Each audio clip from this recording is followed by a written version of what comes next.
Hello everyone. तो आप सभी कैसे हैं? सभी को हरे कृष्णा, राधे राधे।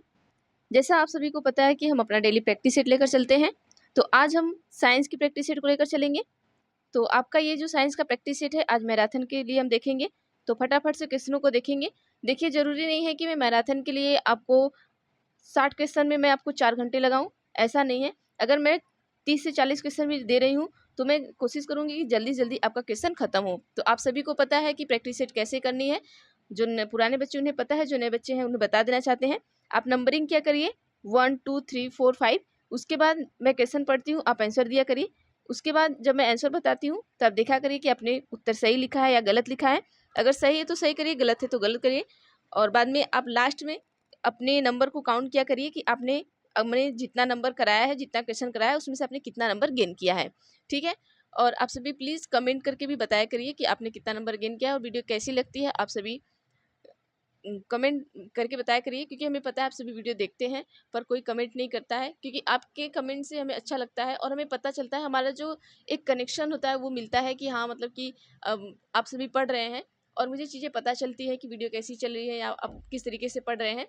तो चलिए हम आज देखते हैं, ज़्यादा टाइम नहीं लेंगे क्योंकि आपके पेपर बहुत नज़दीक आ चुके हैं।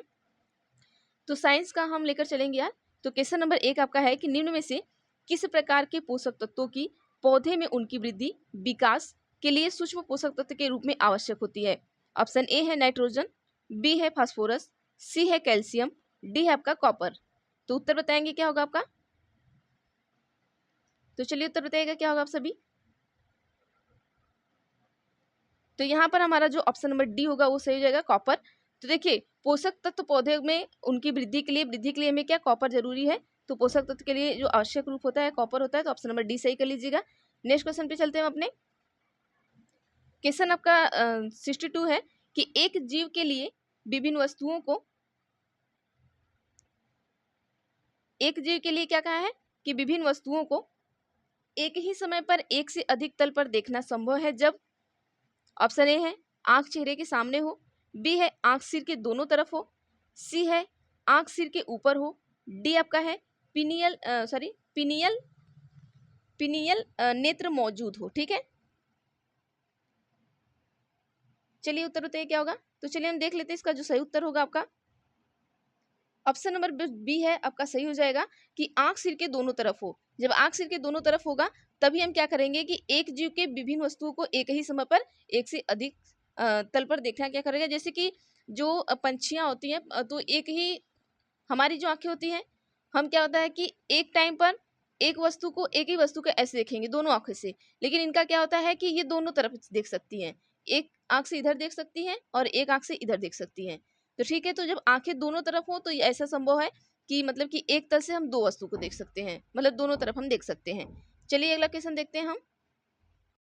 क्वेश्चन नंबर 63 आपका है। क्वेश्चन में आपको बस हम दो ही ऑप्शन देंगे, इसी में से आपको बताना है। क्वेश्चन है कि एक्स लाल रक्त कोशिकाओं के निर्माण के लिए आवश्यक होता है, जिसकी कमी से वाई होता है। यक्स के अवशोषण के लिए जेड की आवश्यकता होती है। क्रमशः यक्स, वाई और जेड। ऑप्शन ए है क्या calcium anaemia vitamin D, B है कि आयरन एनीमिया विटामिन सी। क्या होगा आपका, सभी बताइएगा। देखिए क्वेश्चन को समझिएगा, क्या कह रहे हैं कि जो यक्स है वो लाल रक्त कोशिकाओं के निर्माण के लिए है। यक्स जो आपका है वो लाल रक्त के लिए है और निर्माण के लिए आवश्यक है। और जिसकी कमी से वाई होता है, जिसकी कमी से ये होता है, मतलब इनके कहने का मतलब है कि जो लाल रक्त कोशिकाओं के निर्माण के लिए होता है तो क्या होता है आपका, आयरन होता है। आयरन हमारा क्या करता है, लाल रक्त कोशिकाओं का निर्माण करता है। और आयरन की कमी से हमें क्या होता है, एनीमिया होता है। ठीक है, ये कह रहे हैं कि जिसकी कमी से वाई होता है। देखिए समझने का यहाँ पर खेल है। ठीक है, फिर कह रहे हैं कि यक्स के अवशोषण के लिए जेड की आवश्यकता होती है। मतलब जब इसकी यक्स के आपका एनीमिया आयरन है। अब क्या कह रहा है कि यक्स के अवशोषण के लिए जेड की जरूरत होगी। जेड आपका क्या हो जाएगा, विटामिन सी हो जाएगा। विटामिन सी की यहाँ पर हमें क्या होगी, इसके अवशोषण के लिए इसकी जरूरत होगी। चलिए अगले क्वेश्चन पर चलते हैं। क्वेश्चन 64 आपका है। देखिए क्वेश्चन को समझिएगा और क्वेश्चन में हम ज़्यादा टाइम नहीं लेंगे, फटाफट से क्वेश्चन को करेंगे। जैसा आप सभी का कहना है कि मैम हमें मैराथन दीजिए, तो ठीक है, हम आपको इसी तरीके से मैराथन देते रहेंगे। और देखिए थोड़ा मेरे पास भी टाइम का इशू है, तो इसके लिए थोड़ा नहीं हो पाता है। चलिए क्वेश्चन क्या है क्वेश्चन है कि निम्नलिखित में से यूकैरियोटिक जीवों के जोड़ों को पहचानिए। यूकैरियोटिक पूछा है। ऑप्शन ए है अमीबा बैक्टीरिया, बी है अमीबा पैरामीशियम, सी है नीले हरे शैवाल पैरामीशियम, डी आपके हैं बैक्टीरिया नीले हरे शैवाल। क्या होगा उत्तर बताइएगा। क्वेश्चन क्या है कि यूकैरियोटिक जीवों के जोड़ों को पहचाना है। देखिए एक क्या होता है प्रोकैरियोटिक होता है, एक क्या होता है यूकैरियोटिक होता है। अब आपको बताना है कि इसमें से यूकैरियोटिक कौन सा है। तो चलिए देख लेते हैं इसमें से जो यूकैरियोटिक होगा हमारा कौन सा होगा, अमीबा और पैरामीशियम होगा। अब आइए थोड़ा सा इसके डिटेल देख लेते हैं कि यूकैरियोटिक क्या होता है, प्रोकैरियोटिक क्या होता है, किस तरीके से। देखिए यूकैरियोटिक होता क्या, हम इसको देख लेते हैं। यूकैरियोटिक जो होता का कि इसको सुकेंद्रित भी कहा जाता है, किसको, यूकैरियोटिक को। और इसमें अब स्पष्ट क्या होते हैं, केंद्रक पाए जाते हैं। और इसकी जो कोशिकांग झिल्ली के आवरण होते हैं वो आवरण के अंदर बंद होता है। जो इसका कोशिकांग झिल्ली होता है, झिल्ली के जो आवरण होते हैं वो अंदर बंद होता है। उसके बाद क्या करें कि इनके केंद्रक में आनुवंशिक पदार्थ पाया जाता है। इनके केंद्रक में कौन सा पदार्थ पाया जाता है, किसके, यूकैरियोटिक के आनुवंशिक पदार्थ पाया जाता है। और यह केंद्रक के अंदर क्या करते हैं, युगलीना कवक गोलाकृति में पाई जाती है। यह केंद्रक के अंदर कैसे, युगलीना कवक गोलाकृति में पाई जाती है। जैसे आपका पैरामीशियम हो गया, अमीबा हो गया, ये सारे हो गए। ठीक है, अगले क्वेश्चन पर चलते हैं हम। क्वेश्चन आपका है कि निम्न तालिका की कौन सी पंक्ति अवस्था परिवर्तन का प्रक्रिया के पदों के साथ क्रमशः सही मिलान करती है। मतलब अवस्था परिवर्तन जैसे ठोस से गैस में परिवर्तित करना और गैस से ठोस में करना, जल से ठोस में करना, इस तरीके से। तो इन्होंने इस तरीके से दिया है। अब इनको आपको बताना है कि कौन किसमें सही सुमेलित है। देखिए पहला है संघनन। देखिए गैस से तरल में संघनन, फिर उसके बाद पिघलना, फिर जमना। फिर क्या है दूसरा, क्या है संघनन जमना पिघलना। तीसरा है आपका वाष्पीकरण पिघलना जमना। तो देखिए यहाँ पर ऑप्शन नंबर 2 सही होगा। पहले कंडेंसेशन होता है, फिर सॉलिडिफिकेशन होता है, फिर मेल्टिंग होता है। ठीक है, तो ऑप्शन नंबर 2 यहाँ पर सही कर लीजिएगा। अगले क्वेश्चन पर चलते हैं हम। देखिए इस क्वेश्चन को समझ लीजिएगा कि देखिए गैस से जब तरल की तरफ जाएगा तो उसे हम क्या कहेंगे, संघनन कहेंगे। संघनन कब कहेंगे, जब गैस से तरल की तरफ जाएगा तो संघनन हो जाएगा। तरल से ठोस की तरफ जाएगा तो जमना हो जाएगा, और ठोस से तरल की तरफ जाएगा तो पिघलना हो जाएगा। तो यही इस क्वेश्चन में भी आपका दिया है। देखिए गैस से तरल की ओर जब जाएगा तो संघनन होगा, और तरल से ठोस की तरफ जाएगा तो जमना होगा, फिर ठोस से तरल की ओर जाएगा तो पिघलना होगा। यही आपको बताना था कि कहाँ से किस तरफ जाएगा तो क्या होगा, गैस टू लिक्विड कंडेंसेशन। ठीक है, उसके बाद क्या है कि लिक्विड टू सॉलिड सॉलिडिफिकेशन, फिर सॉलिड टू लिक्विड आपका मेल्टिंग हो जाएगा। अगले पर चलते हैं क्वेश्चन पर हम। क्वेश्चन है कि पौधे में श्वसन के संदर्भ में कौन सा कथन सत्य है। किसके संदर्भ पूछा है, पौधे में श्वसन के संदर्भ में। ऑप्शन ए है श्वसन केवल दिन के समय होता है, ऑप्शन बी है श्वसन केवल रात के समय होता है, ऑप्शन सी है श्वसन दिन और रात दोनों समय होता है, ऑप्शन डी है श्वसन केवल उस समय होता है प्रकाश संश्लेषण नहीं हो रहा होता है। तो आप सभी को पता है कब होता है। तो यहाँ पर जो सही उत्तर होगा आपका ऑप्शन नंबर सी सही कर लीजिएगा कि श्वसन जो हमारा होता है दिन और रात दोनों समय में होता है। अगले क्वेश्चन पर चलते हैं। क्वेश्चन आपका है कि आदिति का ब्लड ग्रुप बी है, वह हर वर्ष रक्तदान करती है। उसका रक्त निम्न में से किस ब्लड ग्रुप के व्यक्ति को चढ़ाया जा सकता है। ब्लड ग्रुप क्या है इनका, बी है। ऑप्शन ए है केवल बी को, ऑप्शन बी है बी और बी, देखिए बी निगेटिव या बी पॉजिटिव को, बी निगेटिव या ए बी निगेटिव को, डी है आपका कि बी पॉजिटिव, ए बी और ए बी पॉजिटिव को। तो इसमें से बताइएगा क्या होगा। देखिए इनका क्या है, जो ब्लड ग्रुप बी वाले होते हैं वो रक्तदान करते हैं, तो वो बी को भी दे सकते हैं, बी निगेटिव को भी दे सकते हैं, बी पॉजिटिव को भी दे सकते हैं, ये याद रखिएगा। ए बी को भी दे सकते हैं, ए बी निगेटिव को और ए बी पॉजिटिव को, इतने लोग को देंगे। ठीक है, ये ध्यान रखिएगा कि बी को देंगे, बी पॉजिटिव को, बी नेगेटिव को, A B positive, A B negative. तो ऑप्शन नंबर डी जो है वो सही हो जाएगा, यहाँ सही कर लीजिएगा। चलिए अगला क्वेश्चन देखते हैं। इसका थोड़ा सा एक्सप्लेनेशन भी देख लीजिएगा कि जो बी है क्या कहना है कि बी इस ब्लड ग्रुप में व्यक्ति का रक्त B negative, positive, A B negative और ए बी पॉजिटिव को चढ़ाया जा सकता है।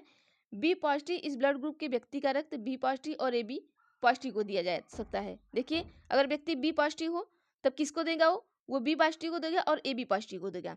अगर ए बी पॉजिटिव व्यक्ति है तो किसको देगा, ए बी पॉजिटिव को, ब्लड ग्रुप वाले को देगा बस। ठीक है, तो ये देख लीजिएगा। अगला क्वेश्चन है, क्वेश्चन है कि निम्न से कौन सा उदासीन लवण है। ऑप्शन ए है सोडियम क्लोराइड, बी है सोडियम कार्बोनेट, सी है सोडियम एसीटेट, डी है अमोनियम क्लोराइड।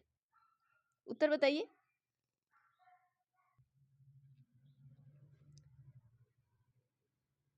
तो देखिए बहुत ज़्यादा फास्ट तो नहीं हो रहा है ना, आप सभी देख लीजिएगा, क्योंकि मैं जल्दी जल्दी ज़्यादा क्वेश्चन कवर करने की कोशिश करूंगी ताकि आपको ज़्यादा से ज़्यादा क्वेश्चन मिल सके कम समय में। ठीक है, तो देखिए ऑप्शन नंबर 1 सही करेंगे। जो उदासीन लवण होगा वो सोडियम क्लोराइड होगा। सोडियम क्लोराइड का सूत्र क्या होता है? NaCl। चलिए अगला देखते हैं।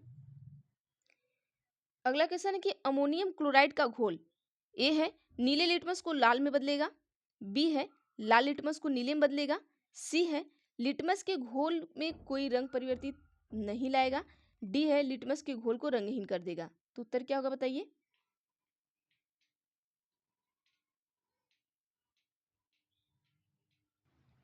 तो चलिए देखते हैं, जो हमारा अमोनियम क्लोराइड होता है उसका सूत्र क्या होता है?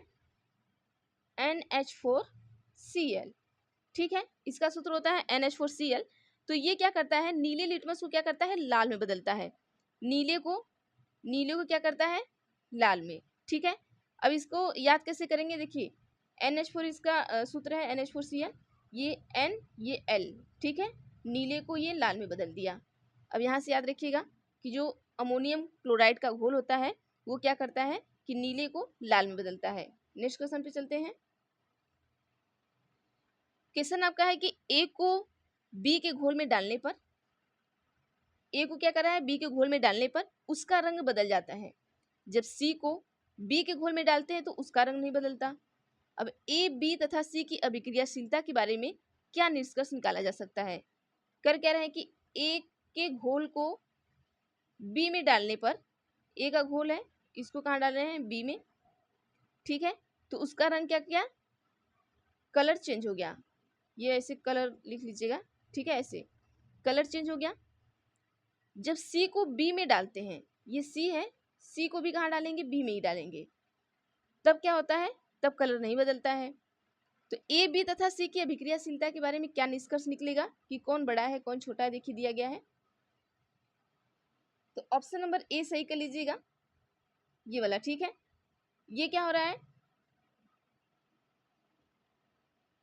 सी को भी डाल रहे हैं यहाँ पर बी के घोल में, और ए को भी क्या कर रहे हैं? बी के घोल में डाल रहे हैं। जब ए को डाल रहे हैं तो कलर दे रहा है, बी को डाल रहे हैं, सी को डाल रहे हैं तो कलर नहीं दे रहा है। तो यह विक्रियाशीलता बतानी थी आपको, तो ऑप्शन नंबर ए सही कर लीजिएगा। चलिए अगला क्वेश्चन चलते हैं। क्वेश्चन आपका है कि निम्नलिखित में से किन खाद्य पदार्थ का भंडारण एल्युमिनियम के मर्तबान में नहीं हो सकता? ऑप्शन ए है पुडिंग, बी है दूध, सी है आंवले का अचार, डी आपका है पके हुए चावल। देखिए एल्युमिनियम का कोई बर्तन है, ये बर्तन रहेगा। ठीक है, मर्तबान पता नहीं क्या दिया है, बर्तन रहेगा कि जो एल्युमिनियम का बर्तन है उसमें हम इसको रख नहीं सकते। तो आपका जो आंवले का अचार होता है उसको हम एल्युमिनियम के बर्तन में नहीं रखेंगे। ठीक है, चलिए अगला क्वेश्चन देखते हैं। थोड़ा सा इसका डिटेल देख लेते हैं। देखिए क्यों नहीं रखते हैं? क्योंकि आंवले के अचार में क्या होता है कि एल्युमिनियम के बर्तन में क्यों नहीं रखते? क्योंकि आंवले के जो अचार होता है, अचार में नमक और अम्ल की मात्रा क्या होती है? बहुत ज़्यादा होती है। और जिसके कारण क्या होता है कि एल्युमिनियम के अम्ल से क्या करता है? वो प्रतिक्रिया करके क्या करता है? हाइड्रोजन गैस को निकालता है। और वो जो हाइड्रोजन गैस होती है वो हानिकारक उत्पाद मुक्त करते हैं, जिससे अचार या भोज्य पदार्थ क्या होता है? खराब हो जाता है। ठीक है, क्या क्या अचार में क्या है? नमक है और अम्ल की मात्रा है। जब एल्युमिनियम के बर्तन में रखेंगे तो एल्युमिनियम का बर्तन क्या करेगा? प्रतिक्रिया करेगा और वो क्या करेगा? हाइड्रोजन गैस उत्पन्न करेगा, जो बहुत हानिकारक होगी। उसके लिए क्या होगा? वो खराब हो जाएगा। चलिए अगला क्वेश्चन देखते हैं। इस क्वेश्चन में आपको 72 में आपको बताना है कि डबल रोटी पकाते समय मीठी सुगंध पैदा होती है क्योंकि ऑप्शन ए है कि खमीर द्वारा श्वसन की क्रिया से कार्बन मोनोऑक्साइड उत्पन्न होती है, बी है कि खमीरीकरण की क्रिया द्वारा यीस्ट शर्करा को अल्कोहल में परिवर्तित कर देते हैं। ये दो ऑप्शन देंगे, इसी में से उत्तर बताइए। देखिए डबल रोटी जब हम पकाते हैं तो उसमें मीठी सुगंध पैदा होती है। क्यों पैदा होती है? क्योंकि जो खमीरीकरण की क्रिया होता है उसके द्वारा क्या होता है कि यीस्ट शर्करा को अल्कोहल में क्या करता है? परिवर्तित कर देता है। अगले क्वेश्चन पर चलते हैं। क्वेश्चन है कि अमित एक पियानो के पर्दे को पहले हल्के से और फिर जोर से दबाता है, दूसरी स्थिति में ध्वनि के गुणधर्मों में क्या परिवर्तन होगा? मतलब क्या करता है? जो उनका पर्दे मतलब यहाँ पर की हो गया, जो उसका बटन होता है उसको पहले हल्के से फिर जोर से दबाता है। तो दूसरी स्थिति में ध्वनि के गुणधर्म, पहले क्या किया, हल्के से दबाया तो उसकी ध्वनि अलग होगी, फिर दूसरे में दबाया तो उसकी ध्वनि अलग होगी। तो उसका गुणधर्म पूछा है कि क्या परिवर्तन होगा। ऑप्शन ए है कि वह प्रबलतर होगी किंतु सुर नीचा होगा। बी है वह प्रबलतर होगी किंतु सुर मतलब जो तारत होता है उसमें कोई अंतर नहीं होगा। सी है कि वह प्रबलतर होगी एवं सुर तारत्व भी ऊंचा होगा। डी है कि वह समान प्रबलता और सुर तारत्व की होगी।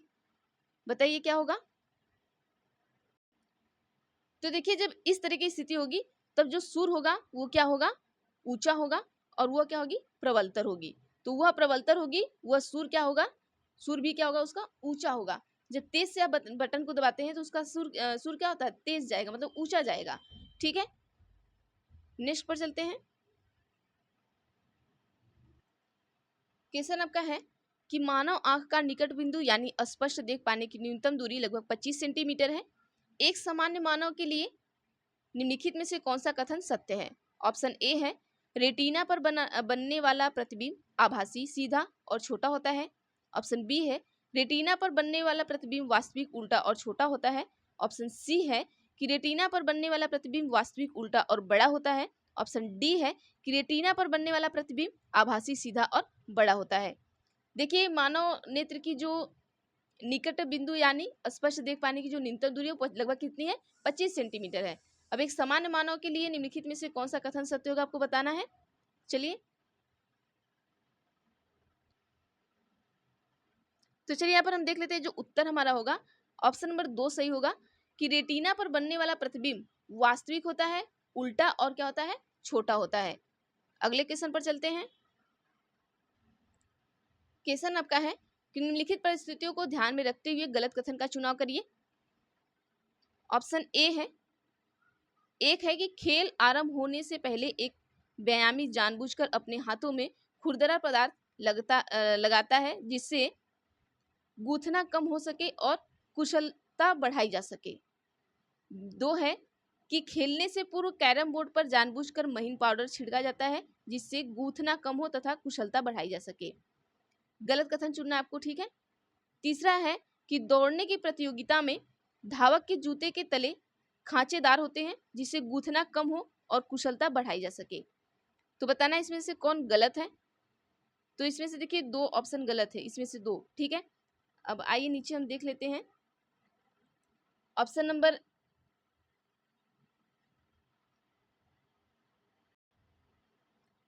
एक है 1, बी है 1 2, सी है 1 3, डी है 2 3। तो देखिए ऑप्शन नंबर सी सही होगा कि 1 और 3 गलत है। तो आइए हम देख लेते हैं कैसे गलत है। 1 और 3 क्या है, हमारे गलत हैं। तो यहाँ पर देखिएगा ये पहला भी गलत है हमारा, तीसरा भी गलत है, बाकी हमारा दूसरा सही है बस। तो गलत वाला बताना है तो 1 3 बताएंगे। और आप सभी को पता है कि कैरम बोर्ड पर क्या होती है, जानबूझकर महीन पाउडर छिड़के जाते हैं क्योंकि उससे क्या होता है कि जो गूंथना होता है कम होता है और कुशलता क्या होता है, बढ़ाई जा सकती है। ठीक है, चलिए अगला क्वेश्चन चलते हैं हम। क्वेश्चन आपका है कि निम्न में से कौन सी युक्ति अपने कार्य में विद्युत धारा के चुंबकीय प्रभाव के सिद्धांत का प्रयोग नहीं करती। ऑप्शन ए है मोटर, बी है जनित्र, सी है विद्युत हीटर, डी है आपका विद्युत घंटी। उत्तर बताइए क्या होगा।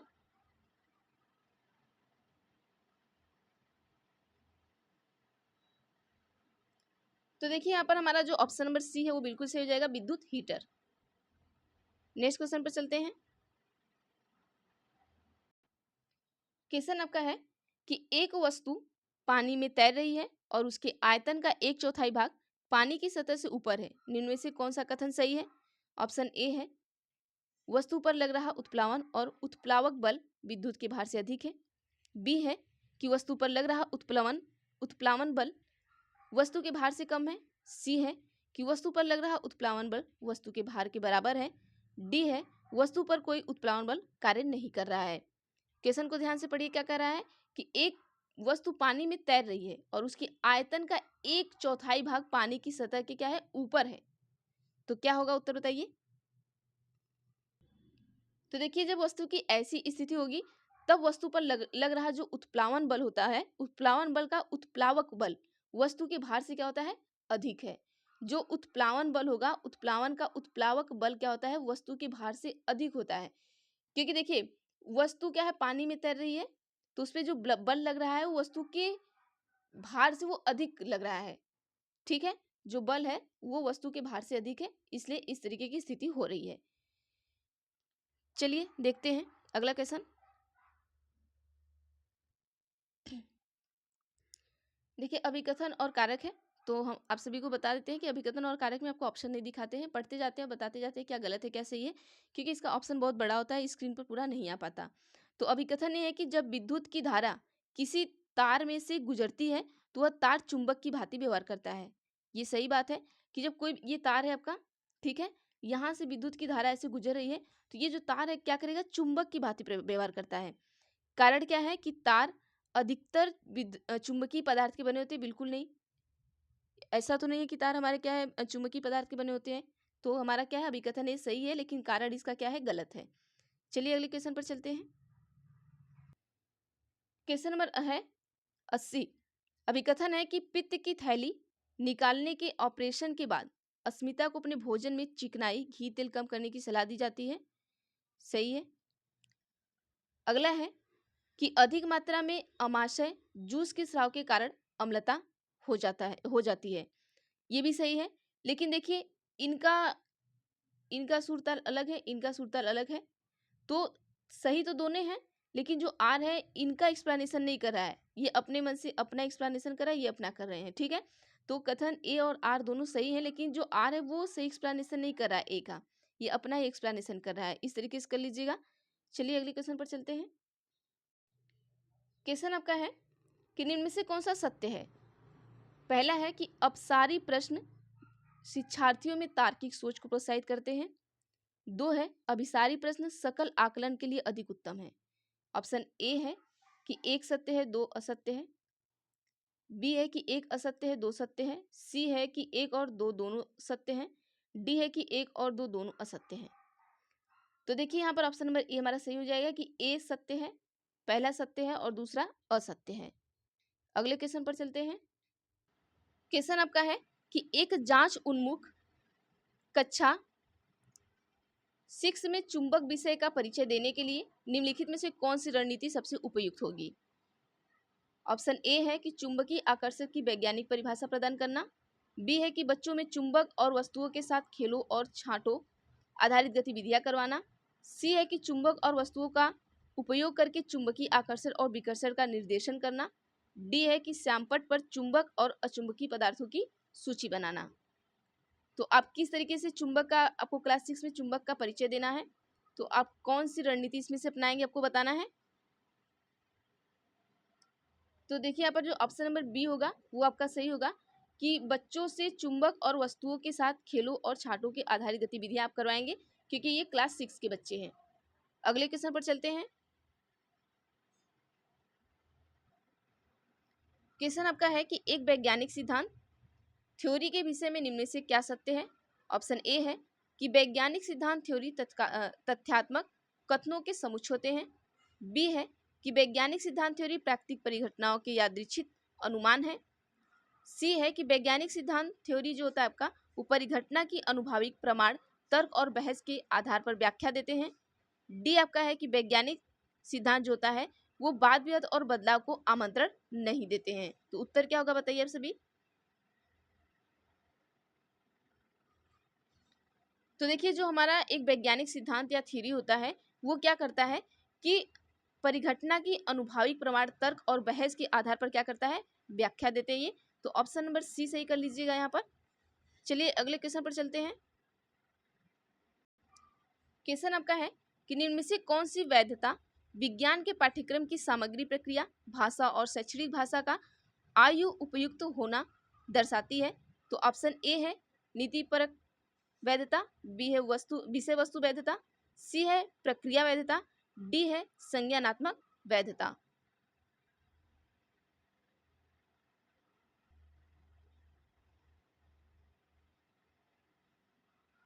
तो देखिए इसमें जो होगा कि जो ये वैधता होगी आपका संज्ञानात्मक वैधता होगी। ऑप्शन नंबर डी सही कर लीजिएगा यहाँ पर। अगले क्वेश्चन पर चलते हैं। क्वेश्चन नंबर 85 आपका है, स्टार्ट होता है इसके पहले देखिए आपका जो थ्योरीज चल रहा था, अब इसके बाद आपका क्या है, पेडागोजी चल रहा है। ठीक है, प्रेक्षणों की सर्वोत्तम परिभाषा है, ऑप्शन ए है इंद्रियों द्वारा अभिगम में प्राकृतिक परिघटनाओं के विवरणात्मक कथन, बी है संख्यात्मक आंकड़ों के आधार पर निकले गए निष्कर्ष, सी आपका है कि प्राकृतिक परिघटनाओं के स्पष्ट और विस्तृत वर्णन, डी है कि एक विशिष्ट तर्क संगत सोच के पक्ष में दिए गए तर्क। तो देखिए प्रेक्षण की सर्वोत्तम परिभाषा आपसे पूछा है, तो आप सभी बताइएगा क्या होगा। यहाँ पर जो प्रेक्षण की जो सर्वोत्तम परिभाषा होगी वो क्या होगी, वो इंद्रिय द्वारा अभिगम में प्राकृतिक परिघटनाओं के विवरणात्मक कथन होंगे। तो ऑप्शन नंबर ए सही कर लीजिएगा। अगले क्वेश्चन पर चलते हैं। क्वेश्चन आपका है कि माध्यमिक विद्यालय में विज्ञान के मूल्यांकन के विषय में निम्न में से दिए गए कथनों में से कौन से कथन सत्य हैं। माध्यमिक विद्यालय पूछ रहा है, तो विज्ञान का क्या हो रहा है, मूल्यांकन हो रहा है, तो मूल्यांकन के विषय में निम्न से दिए गए कथन में से कौन सही होगा वो आपको बताना है। ए है कि सीखने के सभी पहलुओं को उचित महत्व दिया जाना चाहिए, तो बिल्कुल जरूरी है, तो ये तो सही हो गया आपका। बी है कि स्थिति के अनुसार आकलन की विधियों का लचीला होना आवश्यक है, ये भी सही है कि जैसी स्थिति हो उस तरीके से विधियों का हम लचीलापन करेंगे। सी आपका है कि शिक्षक द्वारा किए गए अनौपचारिक अवलोकन मूल्यांकन हेतु उपयोग में नहीं लाया जा सकता, ये बिल्कुल गलत है, क्यों नहीं लाया जा सकता, हम ला सकते हैं। डी आपका है कि मूल्यांकन को सीखने वाले के गुणात्मक प्रदर्शन पर केंद्रित होना चाहिए, ये भी सही है। तो यहाँ पर ए बी और हमारा डी सही है, तो ऑप्शन नंबर सी सही कर लीजिएगा। ठीक है, चलिए अगले क्वेश्चन पर चलते हैं। आप यहाँ पर एक बार आपको बता देते हैं, यहाँ पर ऑप्शन नंबर सी सही कर लीजिएगा, सी को सही कर लीजिएगा आप सभी। चलिए देखिए क्वेश्चन थोड़ा बड़ा है, पढ़िएगा आप सभी कि हमारे देश में जो लोग सामान्य बीमारियों जैसे फ्लू, डायरिया, बुखार इत्यादि से पीड़ित हैं, वो चिकित्सक से मशवरा नहीं करते, बल्कि अपने आप ही दवाइयों का क्या करते हैं, उपयोग करते हैं, जिससे कि स्वास्थ्य की परेशानियां उत्पन्न हो सकती हैं। कक्षा कितने में 8 के विद्यार्थी को एक प्रोजेक्ट दिया गया है और क्या कहा गया कि उसमें उन्हें आसपास के लोगों की स्वचिकित्सा प्रणाली का अध्ययन करना है। निम्नलिखित में से विज्ञान को सीखने के कौन से सूचकों का उनके प्रोजेक्ट के द्वारा मूल्यांकन हो सकता है, उनको मूल्यांकन करना है इस पर। तो ऑप्शन ए है संवाद विश्लेषण पूर्वानुमान, बी है परिकल्पना करना संवाद करना, सी है कि प्रयोग करना संवाद करना आंकड़े इकट्ठा करना, डी आपका है कि विश्लेषण करना संवाद करना और आंकड़े इकट्ठा करना। तो यहाँ पर जो उत्तर होगा आपका ऑप्शन नंबर डी सही होगा कि बच्चा क्या करेगा, एनालिसिस करेगा, तब क्या करेगा, संवाद करेगा, मतलब उनसे कम्युनिकेशन करेगा, तब क्या करेगा, डाटा कलेक्शन करेगा। तो ऑप्शन नंबर डी जो है वो बिल्कुल सही हो जाएगा। चलिए अगले क्वेश्चन पर चलते हैं।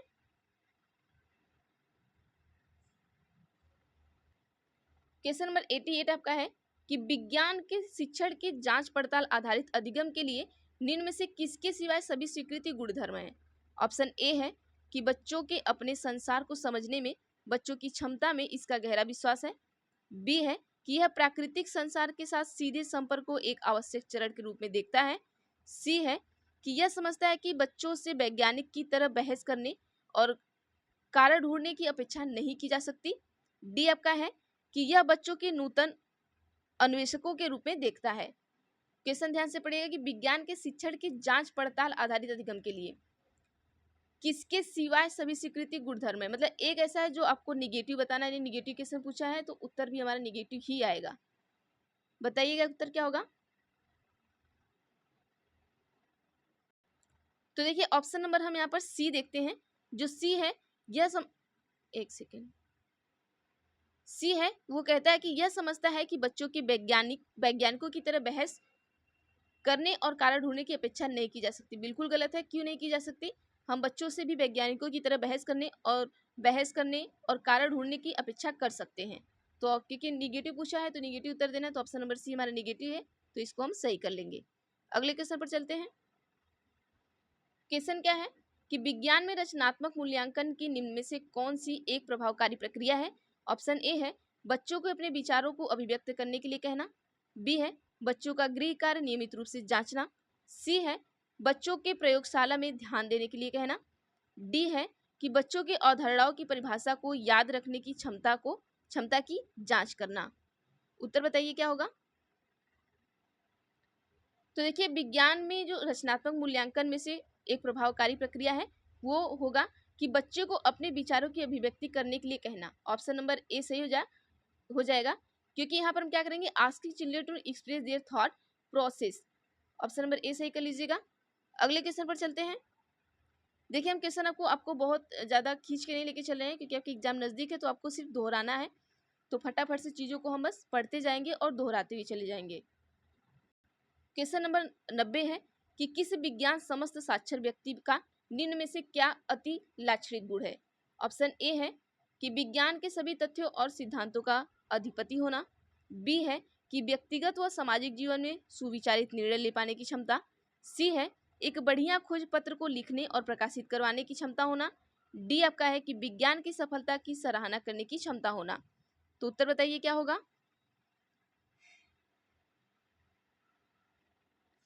तो चलिए यहाँ पर हम देख लेते हैं जो हमारा उत्तर होगा। ऑप्शन नंबर कौन सा सही होगा, ऑप्शन नंबर बी सही होगा। व्यक्तिगत और सामाजिक जीवन में सुविचारित निर्णय ले पाने की क्षमता। ठीक है, जो किसी विज्ञान समस्त साक्षर व्यक्ति का निम्न से एक अति लक्षण जो गुण है वो यही होगा, ऑप्शन नंबर बी। तो चलिए ये हमारा लास्ट क्वेश्चन था, बाकी हम कल देखेंगे। देखिए हम आपको बहुत ज़्यादा टाइम नहीं लेंगे, 1 घंटे की जगह हम आपको आधे घंटे में चीज़ों को करा के हटा देते हैं, ताकि आपका भी टाइम बचे और हमारा भी टाइम बचे।